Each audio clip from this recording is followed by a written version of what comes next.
Então veja que a nossa, voltando ao artigo 42 do Estatuto, veja que a nossa lei funcional, né, o nosso Estatuto dos Bombeiros Militares, ele prevê a existência de um regulamento disciplinar. A redação anterior do decreto 667, anterior à lei 13967 de 2019, ela também dizia que teriam as corporações militares estaduais um regulamento correlato ao regulamento disciplinar do Exército, né? Entendidos os mesmos princípios do regulamento disciplinar do Exército. Essa disposição caiu hoje, estabelecendo a existência de um código de ética e disciplina. E aí teremos um descompasso entre a lei federal de organização geral e a nossa lei específica que fala de regulamento. Para nós termos uma coerência normativa, teria que haver, pelo devido processo legislativo estadual, a alteração desse dispositivo do artigo 42 da Lei 880. Mas, historicamente, não vemos o legislador estadual muito preocupado com essas questões. Vamos ver como isso vai andar. O artigo 43, ele trata dos conselhos de justificação e disciplina. É matéria nossa, nós vamos ver isso mais detidamente. No entanto, já dizendo o seguinte, né, como disse lá, quando tratamos lá no artigo 142, dos conselhos de justificação e disciplina, colocando que eles são processos administrativos disciplinares. E por que processo? Processo se dá, uma das características e distinções entre processo e procedimento é que o processo ele se dá sob o crivo do contraditório e da ampla defesa. Então, processo administrativo disciplinar PAD, militar tem o direito ao contraditório e à ampla defesa. Conselho de justificação e conselho de disciplina são processos administrativos disciplinares destinados a verificar da conduta do militar para saber se ele é culpado das acusações que lhe são imputadas e se deve ou não permanecer nas fileiras da instituição. Então, isso é um conselho de justificação para oficiais ou um conselho de disciplina para praças. E o Estatuto lá já prevê, né, em compasso com a Constituição, a existência desses processos, onde o militar, então, tem a possibilidade de contraditar as imputações, as acusações que lhe são feitas e de se defender com todos os meios inerentes à defesa, né? Então, o oficial presumivelmente incapaz de permanecer como bombeiro militar da ativa será submetido a conselho de justificação na forma da legislação própria. E essa legislação, ainda em vigor, é a Lei 427, 10 de junho de 1981, que dispõe sobre o conselho de justificação para oficiais da Polícia Militar e do Corpo de Bombeiros.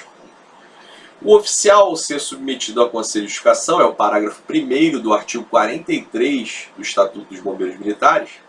O oficial ao ser submetido a conselho de justificação poderá ser afastado do exercício das suas funções, a critério do comandante-geral, conforme estabelecido em legislação própria. A conselho de justificação poderá também ser submetido o oficial da reserva remunerada ou reformado, presumivelmente incapaz de permanecer na situação de inatividade em que se encontra. Isso é uma outra controvérsia existente, né? Se o regulamento disciplinar ele atinge inativos, né?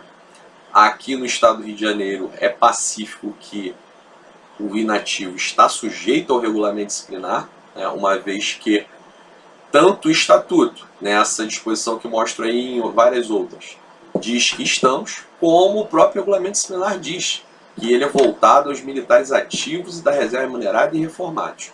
Quanto ao Código de Ética e Disciplina, não sei o que será no futuro, porque havia uma predisposição de que não houvesse uma incidência disso sobre os inativos, o que será um abalo aí no sistema, mas vamos deixar isso para um outro momento de discussão.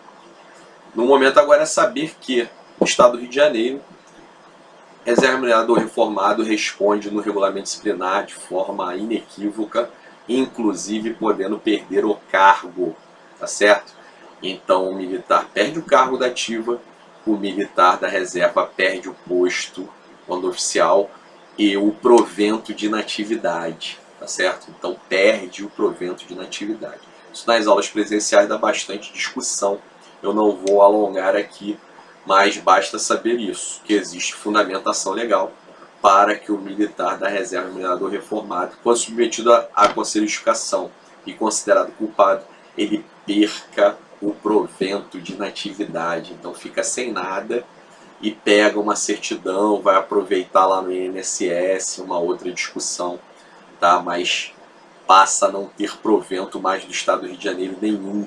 Perdeu isso por uma condição disciplinar, por ter se considerado incompatível com a condição de militar mesmo na inatividade, correto?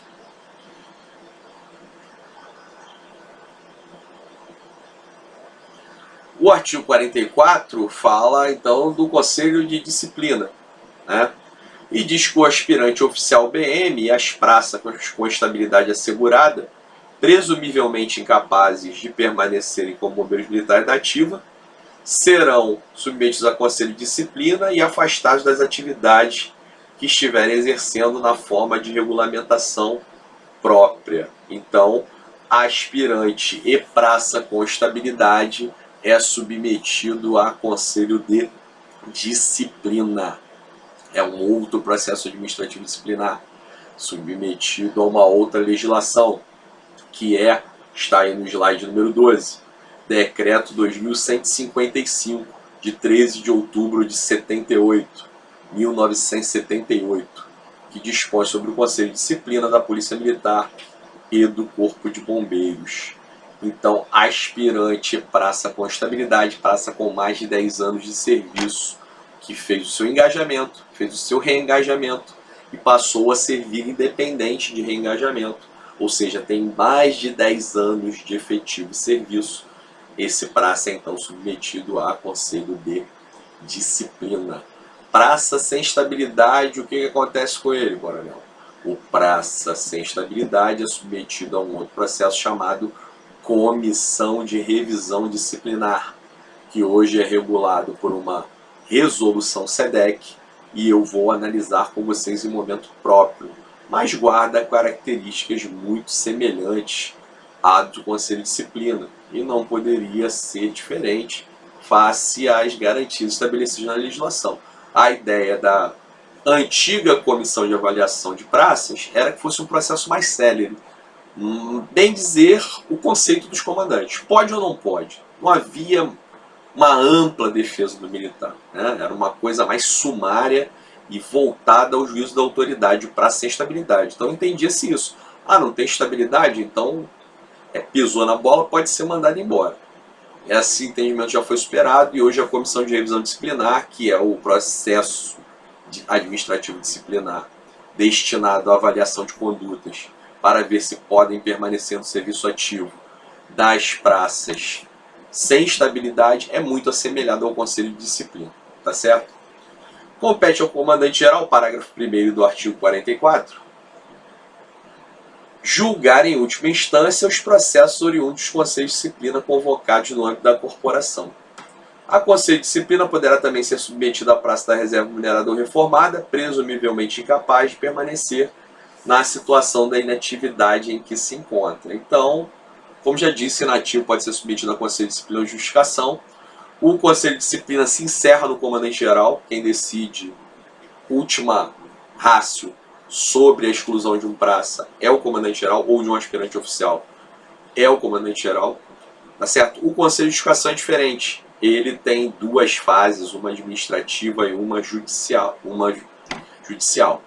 Então, após o conselho tomar a sua deliberação, o conselho de justificação, o comandante-geral concordar ou discordar, esse processo será alçado à seção criminal do TJ, dos embargadores antigos, componentes do órgão especial, que vão então promover um julgamento definitivo dessa causa, que pode ser acompanhando o que o comandante-geral decidiu ou não.